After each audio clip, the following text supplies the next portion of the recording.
নমস্কার। গল্পকথনের সকল শ্রোতা বন্ধুকে স্বাগত জানাই। বন্ধুরা কেমন আছেন? আশা করি ভালো আছেন, আনন্দেই আছেন। আজ আমি আপনাদের পড়ে শোনাব হুমায়ুন আহমেদের লেখা গল্প আমার বন্ধুরা। বইমেলার সময় শেষ। 7টাতেই সময় শেষ হয়। এখন বাজছে 9টা। কোথাও কেউ নেই, নামে স্টলে বসে আছি। হলুদ পর্দা ফেলে দেওয়া হয়েছে। চা এসেছে, ঝালমুড়ি এসেছে। চা, ঝালমুড়ি, সিগারেট সামনে খাওয়া হচ্ছে। দিনের ক্লান্তির শেষে জমিয়ে আড্ডা দেওয়া। অতি সামান্য রসিকতাতেই আমরা হো হো করে হাসছি। মনে হচ্ছে এ জীবনটা তো খুব খারাপ না। এমন এক আনন্দময় সময়ে মনে পড়ল, জনৈক তরুণ আমাকে একটা স্লিপ ধরিয়ে দিয়ে গিয়েছিল। বলেছিল বাসায় গিয়ে পড়বেন। স্লিপে মজার কিছু থাকতে পারে। মজার সেই ব্যাপার নিয়ে সবাই আরও আনন্দ করতে পারেন ভেবে স্টলে বসেই স্লিপটা পড়লাম। মুহূর্তেই সমস্ত আনন্দ বাতাসে মিশে গেল। স্লিপটা কুচি কুচি করে ছিঁড়ে ফেললাম। আমার বন্ধুরা যেন সেই লেখা পড়তে না পারেন। যে আনন্দ মুহূর্ত আমরা তৈরি করেছি, স্লিপের এই লেখা সেই আনন্দকে বিষাক্ত করে তুলবে। আড্ডার একজন বললেন, কি লেখা?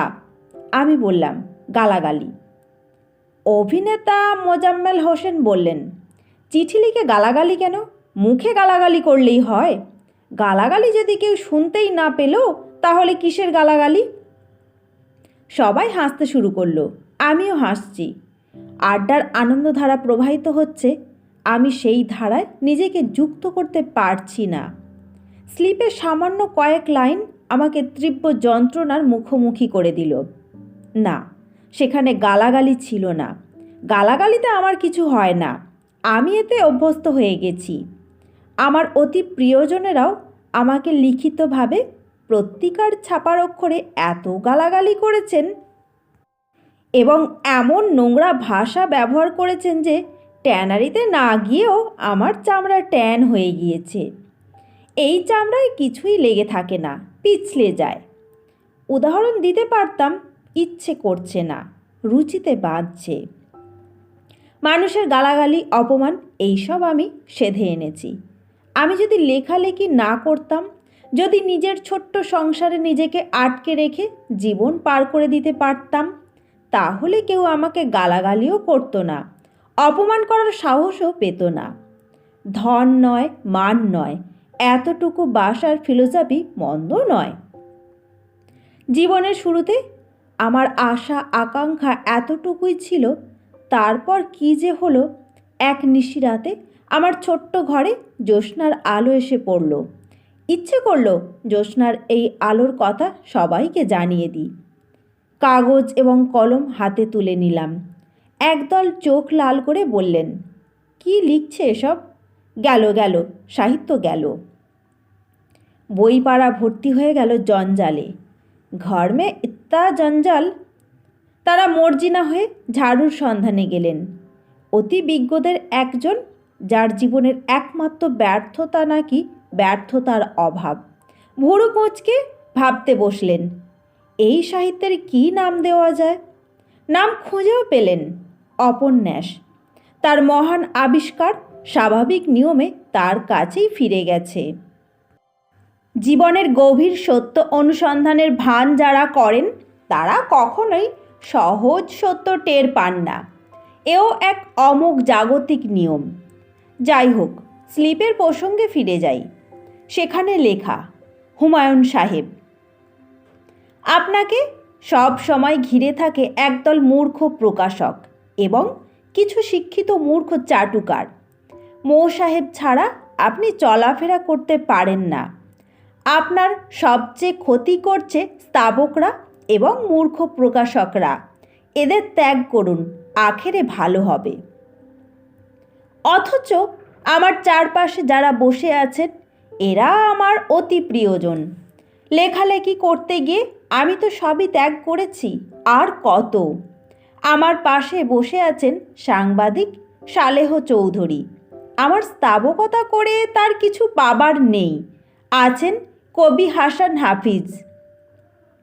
তার থাকা উচিত ছিল কবিদের সঙ্গে, কিন্তু তিনি কবিদের ছেড়ে একজন গদ্যকারের সঙ্গে কেন আড্ডা দিতে আসেন তা তিনিই জানেন।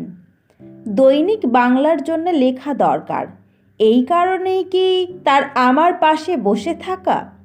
আমার স্তাবকতা করার জন্যে দৈনিক বাংলা তাকে বেতন দিচ্ছে না। আমি আমার নিজের নিঃসঙ্গতা ঘোচাবার জন্যে এদের আটকে রাখি। প্রত্যেকার কাজের দোহাই দিয়ে হাসান হাফিজ উঠতে যান। আমি তার চার্ট খামচা ধরে বলি, অসম্ভব, যেতে পারবেন না, থাকতে হবে। হাসান হাফিজ রুখে গিয়ে বলেন, আপনার না হয় চাকরি বাকরির ব্যাপার নেই, অটোগ্রাফ দিতে পারলেই হলো, কিন্তু আমি তো চাকরি করি। অসম্ভব, আপনাকে কিছুতেই যেতে দেওয়া হবে না। হতাশ হয়ে তিনি বসে পড়েন। শুরু হয় গল্প। সেই গল্পে আর যাই থাকুক হুমায়ুন আহমেদের সাহিত্য থাকে। এরা আমার অতি প্রিয়জন। নিজের অপমান আমি সহ্য করতে পারি, বন্ধুদের অপমান কখনোই না। প্রকাশকদের কথা বলা হচ্ছে, হ্যাঁ, আমাকে দিয়ে তাদের কিছু স্বার্থসিদ্ধি তো হবেই, কিন্তু একটা ব্যাপার ভুললে চলবে না। এরা আমার ওপর যতটা নির্ভরশীল, আমি তাদের ওপর অনেক বেশি নির্ভরশীল। আমার লেখা এদেশের প্রতিটি আনাচে কানাচে পৌঁছে দিচ্ছেন তারাই। আজকের এই বইমেলার বিশাল আয়োজনের নেপথ্যে নায়ক এরাই। 5 বছর আগের বইমেলার সর্বাধিক বিক্রিত একটি গ্রন্থের বিক্রয় সংখ্যা ছিল 700। আজ একজন নবীন লেখকের লেখাও মেলার প্রথম 10 দিনে 1000 কপির বেশি বিক্রি হয়। মানুষকে গ্রন্থের প্রতি আগ্রহী করার প্রধান ভূমিকা এই প্রকাশকদের। এরা ব্যবসায়ী।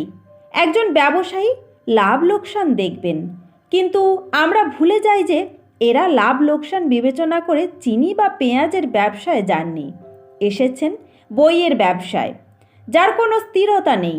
এদের যুদ্ধ করতে হচ্ছে পাশের দেশের শক্তিমান প্রকাশকদের সঙ্গে, যাদের আছে দীর্ঘদিনের প্রকাশনার অভিজ্ঞতা।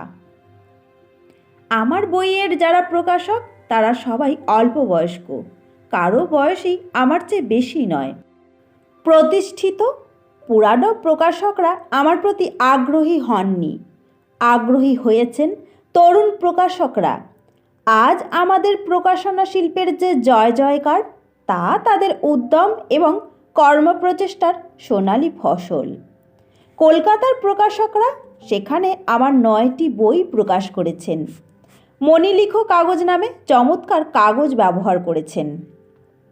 তারপরেও সেসব বই এবং এদেশে প্রকাশিত আমার বইগুলি যখন পাশাপাশি রাখি, তখন কোনো রকম দ্বিধা ছাড়াই বলতে বাধ্য হই, আমাদের দেশে প্রকাশিত বইগুলির প্রকাশনার মান অনেক অনেক ওপরে।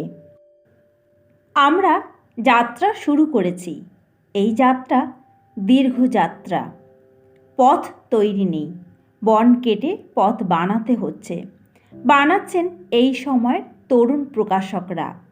তাদের মুখবলে আত্মপ্রসাদ লাভ করতে চাইলে করা যেতে পারে, কিন্তু এই মূর্খরাই চেষ্টা করে যাচ্ছেন যেন দেশ থেকে মূর্খ শব্দটি উঠে যায়। আমার বন্ধু এরাই, মহা আতেল বিজ্ঞ পণ্ডিতরা নন। আমার লেখা ছেপে ওরা যে অপরাধ করেছেন, বিজ্ঞ পণ্ডিতদের লেখা ছেপে সেই অপরাধ তারা কাটান দেবার চেষ্টাও করেছেন। অন্তত এই ধন্যবাদটুকু তো তাদের প্রাপ্য। বন্ধুরা, আজকের গল্প এখানেই শেষ।